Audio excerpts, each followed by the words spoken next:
Good morning বন্ধুরা, রনিতার পৃথিবী ব্লগে সবাইকে স্বাগত। সবাই কেমন আছো? আশা করি ভালো আছো। বেশ কিন্তু ঠান্ডাটা পড়েছে। আর আমার যা কাজ, সকালবেলা উঠেই ঘুম চোখে রান্নাঘরে চলে এসেছি। দেখতেই পাচ্ছ রান্নাঘরের দরজা জানলাটা খুলে রান্নার প্রস্তুতি নিয়েছি। কেননা এতদিন যা ব্লগ আমি করেছি, আশা করি একটু হলেও সবাই মানে যারা আমার ভিডিও দেখো তারা জেনে গেছো যে আমাকে সকালবেলায় রান্নাঘরে চলে আসতে হয়। তো সেই মতো আজকেও চলে এসেছি, যেহেতু অফিস ডে। তো রান্নাঘরটা গুছিয়ে নিই।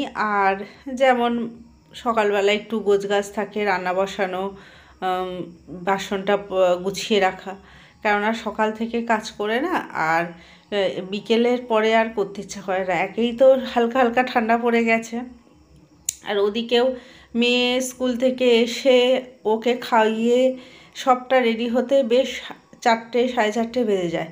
তখন মনে হয় যেন একটু রেস্ট নিই, তো আর ইচ্ছা করে না। তো এগুলো সব করে নিই। তোমরা দেখো,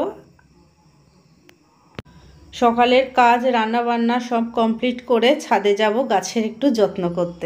এতে হচ্ছে খোল ভিজিয়ে রেখেছিলাম 2-3 দিন, মানে খোল পচা জল, মারাত্মক গন্ধ, কিন্তু গাছের পক্ষে খুব ভালো। যে ছোটো ছোটো গাছগুলো বসানো হয়েছিল সেইগুলোতে এইটা দেবো, মানে গাছের খাদ্য।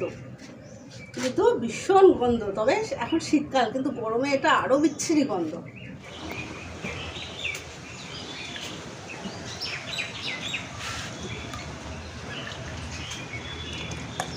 মানে সারের থেকেও এই জিনিসটা, এই ফুল পচা দিলে গাছ খুব সুন্দর। বিশেষ করে শীতের যে গাঁদা ফুল গাছগুলো আর ডালিয়া, চন্দ্রমল্লিকা, এত ভালো হয়।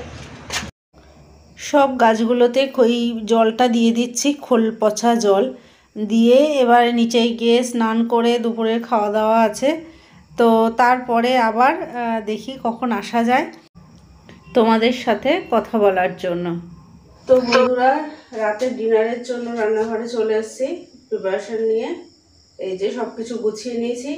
এখানে আছে পেঁয়াজ, একটু রসুন কুচি, আদা কুচি, দুটো গাজর শুকিয়ে যাচ্ছিল সেটাও কেটে নিয়েছি, লঙ্কা, একটু লবণ নিয়ে নিয়েছি। তো থালাটা দেখে কি মনে হচ্ছে? মশলাটা দেখে কোনো চিকেনের প্রিপারেশন না বন্ধুরা, কোনো চিকেনের প্রিপারেশন নয়। আজকে চাউ করব, কিন্তু একটু স্পাইসিভাবে, মানে দেখা যাক রেস্টুরেন্টের মতো দেখতে কেমন দেখতে হয়। তো সেই জন্যই চিকেন আর আদা আর রসুন কুচিটা একটু নিয়ে নিয়েছি। আর চাউয়ের মশলা তো আছে, সেটা দেবো, একটু ডিম দেবো। আর এই যে চাউটা সিদ্ধ করে নিয়েছি, একদম সুন্দর ঝরা ঝরা হয়েছে। তো দেখা যাক মানে রান্নাটা কেমন হবে, সেটা তো যারা খাবে তারা বলবে, আর দেখতে রেস্টুরেন্টের মতো হয় কিনা সেটাও দেখা যাক। রান্নাটা শুরু করেই দিই। প্রথমে ডিমগুলোকে মানে ভুজিয়ার মতো ভেজে নেবো, যেমন নেওয়া হয়।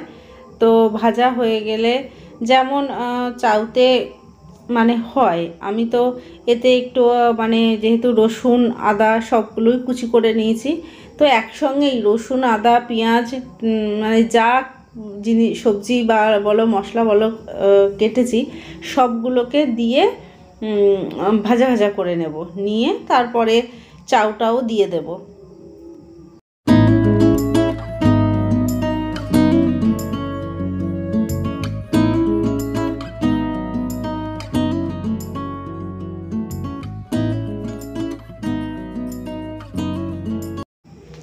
সব কিছু দিয়ে চাউটাকে ভালো করে মানে ভাজা ভাজা করছি। আর সেই চাউয়ের যে মশলাটা আনা হয়েছিল সেটাও দিয়ে দিলাম। এবার চাউয়ের মশলাই যে সবসময় আনতে হবে তা না, এখানে কিন্তু অনেক সময় আমি ম্যাগি মশলাও ইউজ করি। আর এবার সুন্দর করে ভেজে নেওয়ার পালা, কেননা চাউটা যত ভাজা হবে ততই কিন্তু সুন্দর মানে টেস্ট ভালো হয়। আর কড়ার ভিতরে তো একটু ভাজতে গিয়েও অসুবিধা হচ্ছে, কড়াটা মনে হচ্ছে একটু ছোট হয়ে গেছে। তো তারপরে এর ভিতরে একটু টমেটো সস, সোয়া সসও মানে ভাজার সময় দেব। এবার যখন সবাই খাবে তখন যদি মনে করে যে আবার একটু নেব, না তো তখন সেটা যার যে পছন্দ নেবে। তো আমি বেশ কিছুটা সয়া সস আর টমেটো সস একসঙ্গে নিয়ে নিলাম। আসলে আগের বাটিতে নিয়েছিলাম কেন, কিছুটা বার করে নিয়েছিলাম, প্যাকেটটা মানে কমে গেছিলো তো। যতই হোক আমরা তো কিছু নষ্ট করতে চাই না, আর নষ্টই বা করবো কেন, পয়সা দিয়ে তো কিনতে হয়। তো সেই জন্য বাটিতে পরিষ্কার করে আগে ঢেলে নিয়েছিলাম। তো তারপরে যে একটু কম হয়েছে বলে আবার নতুন প্যাকেট থেকে দিয়ে দিলাম।